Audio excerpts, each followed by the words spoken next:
O sa kalibo ka mga drivers sa PUJ sa Dakbayan sa Sugbo ang wa makabiyahe bisan sa General Community Quarantine na. Gihatagan silang tagsa kasakong bugas sumay.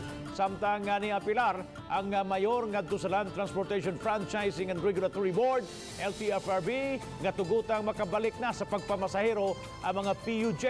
Lakip na ang pagtugot sa backride sa mga immediate family members sa mga motorsiklo. Ano yung report? Midagsa sa command center sa Cebu City Hall ang mga PUJ drivers nga duha ka buwan na nga wa makabiyahe. Nagkinahanglan sila og dugang ayuda gikan sa city government ug wa makawang ang ilang katuyuan kay mismo si Mayor Edgardo Labella ang mihukom nga hatagan sila og tag usa ka sakong bugas humay nga inay tag 25 kilos sa unta gihimo kining 50 kilos.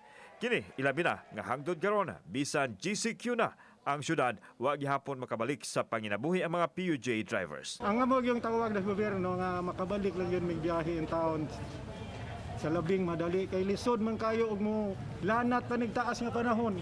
Muna nagpadala tag appeal request to the Department of Transportation usab ngadto sa Land Transportation nga unta tugutan kung dili sila gusto nga maghuot, we can make it in a gradual phasing. Anyway, ni-cooperate man nato atong mga jeepney operators dinhi sa Dakbayan sa Sugbo.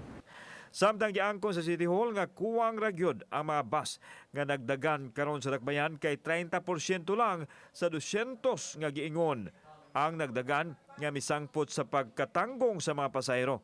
Busa mipadagan sila og mga kausyong buses apan dili gihapon kaigo nga kasakyan sa mga pasahero nga mibalik na sa pagtrabaho. 221 buses ang atong gi-suggest dito, suma pa 50% ang ilang deployment pero atong nakita gahapon on an average of 35% ang deployment kay daghan sa mga pasahero ang na stranded. Samtang gawas sa PUJ Subling, miapilar si Mayor Labella sa DOTR nga tugutan na ang backriding sa motorsiklo sa mga immediate family members. Magtiayon, dili nimo pasakyon. Nya makatabang gid na sa transportation.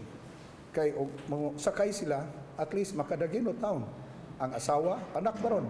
Not necessarily nga asawa, immediate member of family. Kauban si Marlon Milgaso, ako si Alan Domingo, Balitang Bisdak.